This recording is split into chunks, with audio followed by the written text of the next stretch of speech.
넓디 넓은 대양을 건너는 초대형 여객선이 침몰하는 사고만큼 무서운 일도 드물 겁니다.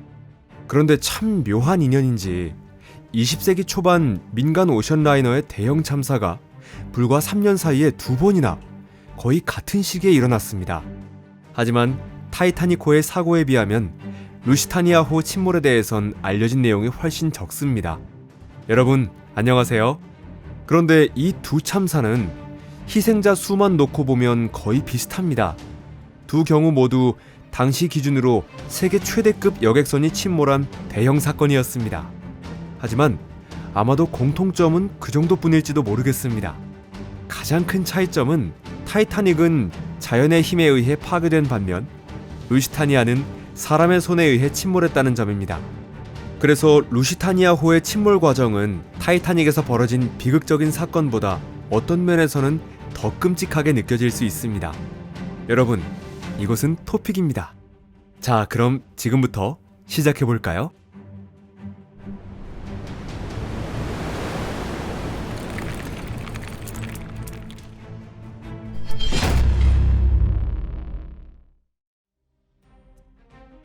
비극의 서막. 새로운 참사가 벌어진 건 대서양의 얼음 속에 1,500명의 목숨이 사라진 그 충격이 채 가시지도 않았을 무렵이었습니다. 당시 새롭게 벌어진 그 비극의 핵심 인물 중 한 명인 루시타니아호의 윌리엄 터너 선장은 바로 타이타닉호 침몰 사고의 조사 재판에 증인으로 출석하고 있던 중이었습니다.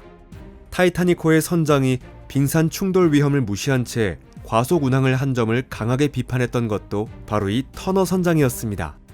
그는 이 분야에 상당한 식견을 갖춘 인물이었고 타이타닉급 여객선을 여러 척 보유한 큐나드 라인 소속에서도 손꼽히는 베테랑 승무원이었습니다. 루시타니아호의 선장으로 임명되기까지 그는 견습 수병으로 시작해 선장 자리까지 차근차근 올라온 사람이었습니다. 하지만 만약 그가 법정에 설 당시 자신이 언젠가 피고인 자리에 서게 되리란 걸 알고 있었다면 아마 발언 하나하나를 훨씬 신중히 했을지도 모릅니다. 하지만 미래란 원래 예측하기 힘든 법이죠. 1912년 당시만 해도 불과 2년 뒤에 우리가 제1차 세계대전이라고 부르게 될 전쟁이 일어날 거라고 예상한 사람은 아무도 없었습니다. 전쟁이 이미 본격화된 1915년 봄, 루시타니아호는 세계 최대급 여객선 중 하나로 꼽히며 그 중에서도 가장 빠른 배로 알려져 있었습니다. 하루에 석탄 1,000톤을 태우는 강력한 엔진 덕분에 이 배는 신세계인 미국에서 구세계인 유럽까지 단 7일 만에 항해할 수 있었죠. 게다가 약 2,000명의 탑승객은 3등실 승객들까지 포함해 당시 기준으로 가능한 거의 모든 선내 시설을 이용할 수 있었고 루시타니아의 3등실 서비스는 동급 여객선 중에서도 최고 수준으로 평가받고 있었습니다. 설계자들과 선주는 속도나 안락함은 물론 안전 설비도 철저히 고려했었습니다. 하지만 그 부분은 타이타닉 사고 이후 전면적인 재검토가 불가피해졌습니다. 기존에 있던 16척의 구명보트 외에 32척이 추가로 실렸고 선체 역시 이중 바닥 구조와 34개의 방수 구획으로 보강되었습니다. 하지만 뉴욕항에서 선적이 이루어지고 있을 당시만 해도 루시타니아호의 102번째 정기 항해에 무슨 위험이 도사리고 있다고 생각한 사람은 거의 없었습니다. 당시 미국 주재 독일 대사관은 독일이 영국과 그 동맹국의 깃발을 단 모든 선박을 영국 제도 인근에서 공격할 준비가 되어 있다는 경고문을 발표했지만 이상하게도 거의 아무도 그 내용을 심각하게 받아들이지 않았습니다. 하지만 루시타니아처럼 대형 증기선이 위험할 이유는 충분히 존재했습니다. 사실 루시타니아호와 모리타니아호는 영국 해군성의 자금으로 건조된 배였고 큐나드 라인과의 계약에 따라 해군성이 언제든 군사용으로 전용할 권리를 갖고 있었습니다.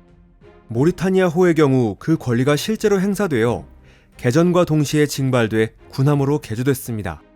반면 루시타니아호가 같은 운명을 피한 이유는 단 하나, 이 배를 군사용으로 운용하는 데 드는 비용이 너무 컸기 때문이었습니다. 하지만 이 배 역시 일부는 군용 목적에 사용됐습니다.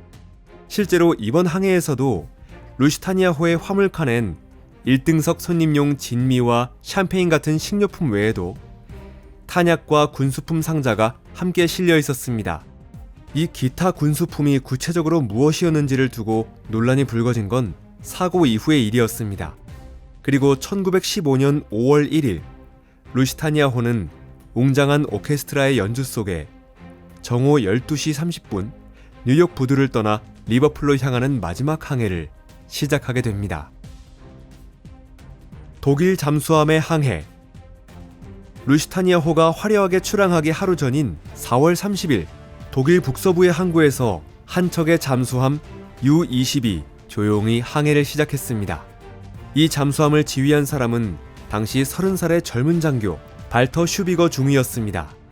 지금 기준으로 보면 이 잠수함은 거의 떠다니는 관에 가까운 수준이었고 수상에서는 시속 28km도 채 되지 않고 수중에서는 시속 17.6km 이하로밖에 달릴 수 없었습니다.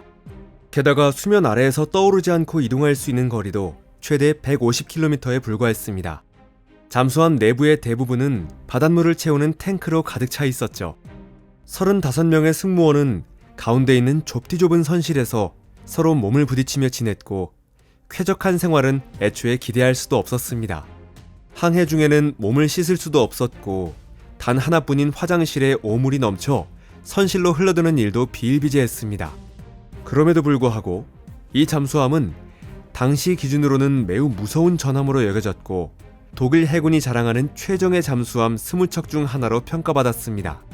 제1차 세계대전이 막 시작됐을 무렵 독일은 이제 막 잠수함 전단을 편성하기 시작했는데 이런 잠수함들은 섬나라 영국에 특히 위협적인 존재였습니다.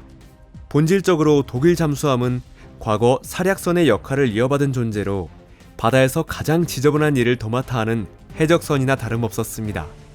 도덕이나 전쟁 규범 따위로는 이 바닷속 포식자의 공격을 막을 수 없었던 것이죠. 그런 해적식 사고방식에 따라 5월 5일 U-20은 아일랜드 해에서 상선 스쿠너선인 라톰 백작호를 멈춰 세웠습니다. 발터 슈비거는 쓸모없는 표적에 귀한 어뢰를 낭비하길 원치 않았기에 어뢰 대신 함포 몇 발로 그 배를 침몰시켰습니다. 그날은 대형 표적을 찾지 못했지만 다음 날인 5월 6일엔 소형 여객선 캔디데이트호를 발견하게 됩니다. 이 배는 포격을 받았고 승객과 승무원들이 배에서 빠져나간 뒤에 어뢰 한 발로 침몰되었습니다. 같은 날 U-20은 증기선 카요 로마노와 영국 화물선 센츄리온도 침몰시키며 상선 사냥을 이어갔습니다. 증기선 아라비카에 발사한 어뢰는 명중하지 못했습니다. 그렇게 1915년 5월 6일 해가 질 무렵 잠수함에는 어뢰가 3발밖에 남지 않게 되었습니다. 원래 규정상 귀향용으로는 최소 2발의 어뢰를 남겨두어야 했습니다.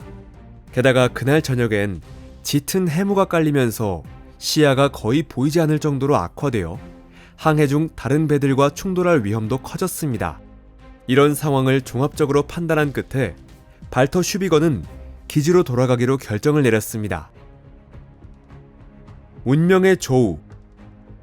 그 무렵 루시타니아호의 항해는 막바지에 접어들었고 승객들은 리버풀에 하선할 준비를 시작하고 있었습니다. 하지만 그 가운데서도 오직 선장 윌리엄 터너만이 불안한 예감을 떨쳐내지 못하고 있었습니다. 그는 아이리시 해에서 독일 잠수함이 활발히 움직이고 있다는 소식을 여러 차례 전달받았던 겁니다. 그래서 그는 5월 6일 밤 배가 눈에 띄지 않게 하려고 창문의 커튼을 모두 닫으라는 지시를 내렸습니다. 그날 배 안에서는 간단한 훈련도 진행됐고 승객들은 구명조끼 착용법과 구명보트 탑승 요령을 안내받았습니다. 심지어 선장은 직접 승객들 앞에 나서 절대 해를 입는 일은 없을 것이라며 안심시키기까지 했습니다. 하지만 5월 7일 비극은 피할 수 없는 현실로 다가오고 있었습니다. 그날 아침 바다 날씨는 맑고 시야도 아주 좋은 상태였습니다. 루시타니아호는 아일랜드 해안에서 약 20km 떨어진 해역에서 좌우로 방향을 조금씩 바꾸며 항해하고 있었습니다. 터너 선장은 이러한 지그재그 움직임만으로도 어뢰의 공격은 충분히 피할 수 있다고 생각했습니다. 왜냐하면 당시 독일 잠수함의 위치나 숫자에 대한 구체적인 정보는 전혀 전달받지 못한 상황이었기 때문입니다. 오후 2시 정각, 귀환 중이던 잠수함 U-20의 함장 발터 슈비거는 망원경을 통해 호위도 없이 항해 중인 대형 선박을 발견했습니다. 하지만 그 선박은 너무 멀리 떨어져 있어 공격은 불가능한 거리였습니다. 물론 그것은 배가 이쪽으로 방향을 바꾸지 않았을 경우에 한해서였습니다. 그런데도 또다시 터너 선장은 논리적이긴 했지만 치명적인 판단 착오를 저지르고 말았습니다. 모호한 정보에 근거해 잠수함의 위협을 인지한 그는 속도를 줄이고 배를 해안 쪽으로 더 가까이 이동시키기로 결정했던 겁니다. 그런데 이 선택은 바로 잠수함이 있는 방향으로 직진하는 항로였던 것이죠. 그리고 오후 2시 10분 독일 함장은 어뢰 발사 명령을 내렸습니다. 어뢰가 선체에 명중하기까지 남은 시간은 고작 40초였지만 그 짧은 시간 동안 승객들은 자신들에게 다가오는 죽음을 똑똑히 목격할 수 있었습니다. 왜냐하면 어뢰가 물 위를 가르며 만들어낸 광선 같은 궤적이 육안으로도 뚜렷이 보였기 때문입니다. 곧이어 폭발이 일어나며 배 오른쪽 측면과 거기에 있던 구명보트가 산산조각 났고 수면 바로 아래 선체 옆면에는 증기기관차 한 대가 통째로 들어갈 정도의 구멍이 뚫렸습니다. 이 폭발로 방수격실 34개 중 제4, 제5구획이 파손됐습니다. 하지만 어차피 그 순간부터 배가 살아남을 가능성은 거의 없었습니다. 그리고 30초 뒤 더 강력한 두 번째 폭발이 일어나며 치명타를 안겼습니다. 이 두 번째 폭발의 원인을 둘러싸고는 지금까지도 여러 가설만 존재합니다. 정말 두 번째 어뢰가 명중한 결과였던 걸까요? 하지만 발터 슈비거는 자기는 두 번째 어뢰를 쏘지 않았다고 끝까지 주장했습니다. 혹은 어뢰가 배의 기계장치에 맞은 뒤 석탄 먼지가 퍼졌고 그 먼지가 불에 붙어 폭발을 일으킨 걸까요? 아니면 함께 실려있던 기타 군수품 상자 속의 탄약이 폭발했을 가능성은 없을까요? 이 마지막 가설이 가장 설득력 있어 보이지만 영국 해군 본부는 이 주장을 완전히 부인하고 있습니다. 한편 선장 터너는 현실적으로 실행 불가능한 지시를 연이어 내리고 있었습니다. 그는 먼저 배를 해안 가까이 붙이라고 명령했지만 배는 이미 조종 불능 상태라 움직이지 않았습니다. 이어서 그는 배를 후진시켜 멈추게 하라고 했지만 이 역시 작동하지 않았습니다.